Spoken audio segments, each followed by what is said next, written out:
अस्सलाम वालेकुम। मैं हूं फैसल तारिड़। आज 6 जनवरी है और आज दिन है जुमातुल मुबारक का।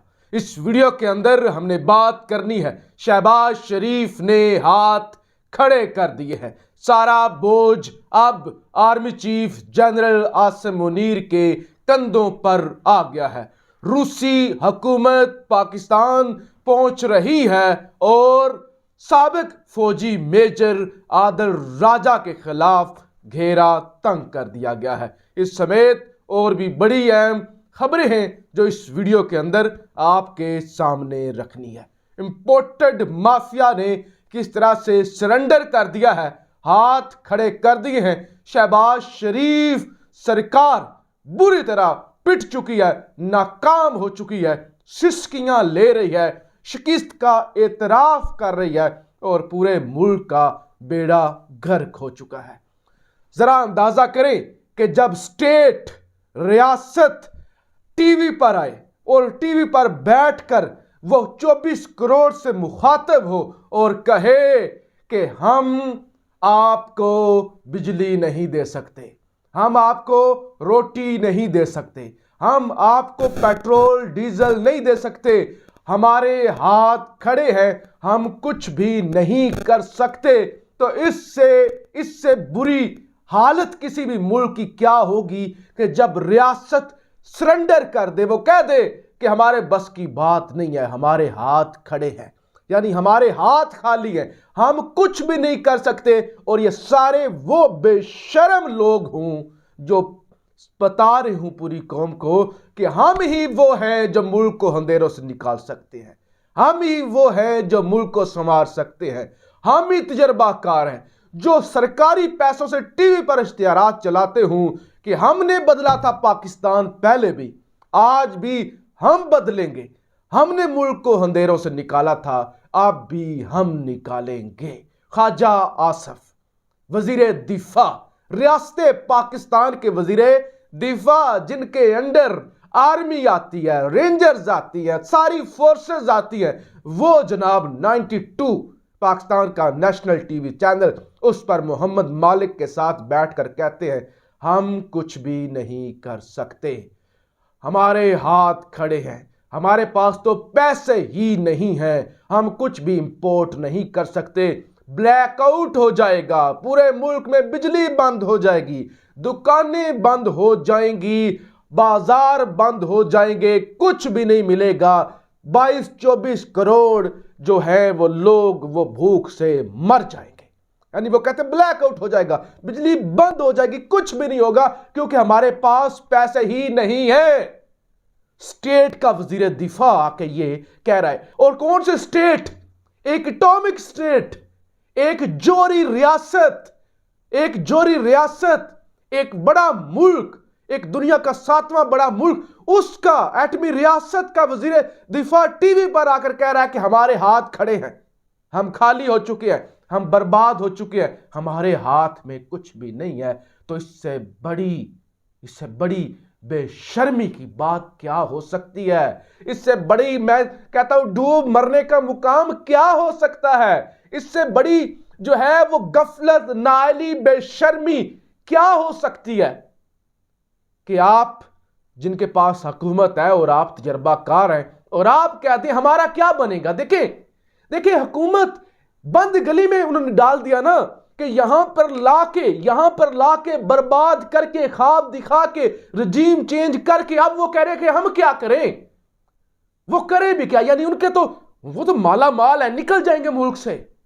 ये छोटी बात नहीं है, ये बड़ी खतरनाक बात है कि आपका वजीर दिफा कह रहा है कि हम कुछ नहीं कर सकते, ब्लैकआउट हो जाएगा, दुकानें बंद हो जाएगी, मार्केटें बंद हो जाएगी, ना दूध मिलेगा, ना कुछ भी नहीं मिलेगा, सब कुछ। वो कहते हैं हमारे पास है ही कुछ नहीं, हमारी जेब खाली है, हम कुछ भी नहीं कर सकते। तो फिर 24 करोड़ को फिक्र करनी चाहिए, देखना चाहिए और अपना इंतजाम करना चाहिए।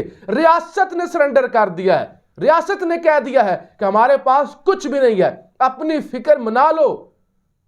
तो इस वक्त रियासत के बाशिंदों का हक बनता है कि अगर वो अपना इंतजाम चला सकते हैं तो चलाएं, वरना कुछ वो फिर कुछ और ही देखें। यानी ये सब इंपोर्टेड के आसरे पर नहीं बैठा जा सकता। उन्होंने कह दिया कि हमारे हाथ खड़े हैं और सारा बोझ है आप जनरल सैयद आसिम मुनीर साहब के कंधों पर। तो सऊदी अरब गए हुए हैं, उसके बाद वो यूएई जाएंगे, वहां मिन्नत और तरला करेंगे। जाहिर है जो उनकी शराइत होती हैं कि फौज दे दें, ये दे दें, सिक्योरिटी दें, फलां मुल्क के खिलाफ हमारी पॉलिसी के मुताबिक चलें, फलां की मजम्मत करें, फलां की मजम्मत ना करें, तब हम जाके आपको देंगे। लेकिन सवाल यह भी पैदा होता है, आसिम मुनीर साहब गए हुए हैं, बड़ी अच्छी बात है, मुल्क के लिए सबको जाना चाहिए। क्या आसिम मुनीर साहब आर्मी चीफ हैं या वजीर खारजा हैं? क्या आसिम मुनीर साहब सिपा सालार हैं या वजीर खजाना हैं? यानी आसिम मुनीर साहब क्या हैं?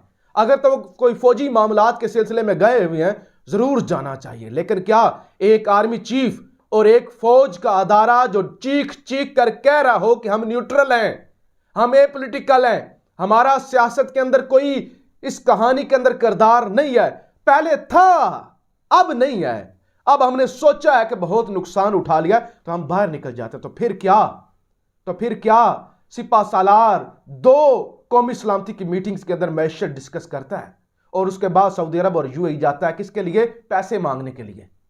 तो क्या फौज का किरदार खत्म हो गया है या क्या रियासत उस नहज पर पहुंच गई है कि जब आर्मी चीफ को मैदान में आना पड़ा और 2 नेशनल सिक्योरिटी कमेटी की मीटिंग्स करनी पड़ी? जरा अंदाजा करें कि पिछले 8 महीनों के अंदर हम किस कदर बर्बाद हो चुके हैं, हम लुट चुके हैं कि जब हमारी रियासत कह रही है कि हमारे पल्ले कख नहीं है, अगर आप अपना सर्किट, अपना सिस्टम चला सकते हैं तो आप जरूर चलाएं।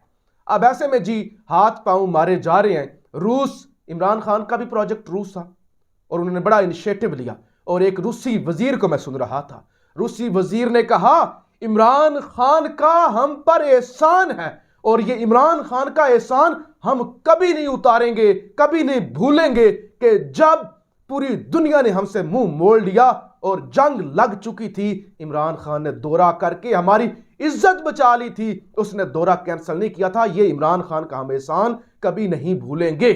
तो इमरान खान ने भी तो यही हल पेश किया था 8-9 महीने पहले कि रूस से सस्ता आटा लेते हैं, गंदम लेते हैं, गैस लेते हैं, सस्ता तेल लेते हैं। आज मुसद्दक मलिक साहब ने कह दिया कि रूस से एक वफ्द, रूस से कुछ वज़रा पाकिस्तान आ रहे हैं जो पाकिस्तान की मदद करेंगे, पाकिस्तान को सस्ता, जैसे दुनिया को वो तेल सस्ता देते हैं जो उनके रेट्स हैं वो देंगे या उससे भी कम कीमत पर देंगे। तो लिहाजा अब हमारी आखिरी उम्मीद इस वक्त रूस ही है। यानी वो क्या कहते हैं, जिथों दी खोती ओथे आग खलोती।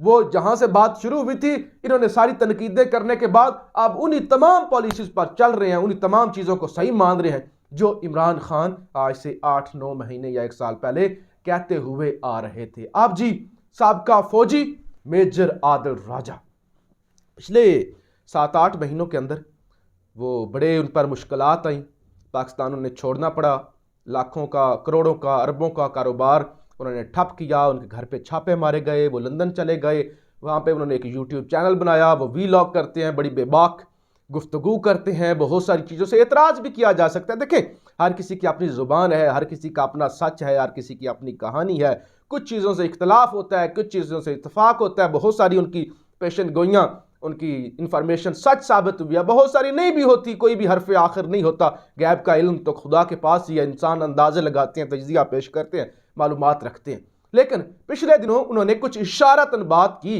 कि साबिक जो फौज के सिपा सालार और साबका अहम अफसरान कुछ गंदे खेल के अंदर मुलव्वस थे मुबैना तौर पे। उन्होंने कुछ लोगों पे इल्ज़ाम लगाया, कुछ खवातीन पर, कि वो उनके सेब हाउसेज में जाती हैं और वो वीडियो सीडियोज बनती है, वो सारा जो गंदा खेल एक ये खेलते हैं, इनका एक अपना एक तरीका कार है।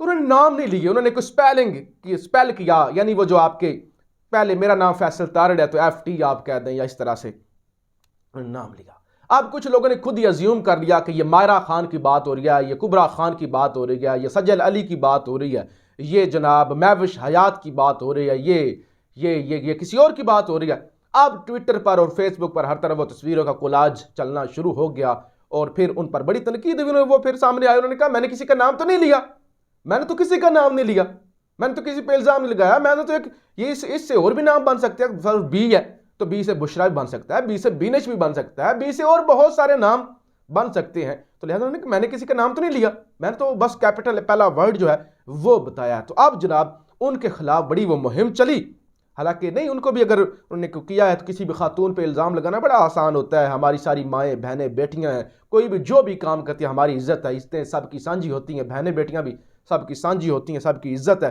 किसी पे इल्ज़ाम नहीं लगाना चाहिए। लेकिन फिर आज सिंध हाई कोर्ट से रुजू किया गया है अदाकारा कुबरा खान साहिबा की जानब से कि वो मवाद हटाया जाए, पीटीए हरकत में आए, एफआईए हरकत में आए और फिर आदिल राजा साहब मुझसे माफ़ी भी मांगे। लेकिन आदिल राजा साहब ने कहा कि मेरी वजह से अगर आपको तकलीफ हुई है तो मैं ज़रूर माफ़ी मांगता हूं, लेकिन मैंने आपका नाम नहीं लिया। बहन, आप ऐसे ही बुरा महसूस कर रही हैं। तो इस वक्त एक मुनज़्ज़म कैंपेन और इवन कोर्ट के अंदर भी आदिल राजा के खिलाफ केस खुल चुका है। और जियो न्यूज़ पे अभी हेडलाइन सुन रहा था कि यूट्यूबर आदिल राजा के खिलाफ कानूनी कार्रवाई और ये सारी, यानी एक हर वो शख्स जो अपने इस्तात के मुताबिक इन जालिमों के खिलाफ बोल रहा है, अब जनाब उसकी करैक्टर असैसिनेशन की जा रही है। लेकिन जो भी गलत करता है, गलत अल्फाज इस्तेमाल करता है, नहीं करना चाहिए। किसी भी खातून पे इल्ज़ाम इस तरह से नहीं आयद करना चाहिए, 1000 दफ़ा सोचना चाहिए। तोहमत फिर भी नहीं लगानी चाहिए। फिर अपनी माओ बहनों पर तोहमत का तो मैं बिल्कुल हक नहीं हूँ। वो क्या कहते हैं कि तोहमत लगा के जो दुश्मन से दाद ले, ऐसे सुखन फरोश को मर जाना चाहिए। लेकिन इसमें आदिल राजा साहब ने भी किसी का नाम नहीं लिया था, तो हम भी उन पर सच इस तरह से तनकीद नहीं करते। अपनी राय का इजहार ज़रूर कीजिएगा। पाकिस्तान जिंदाबाद।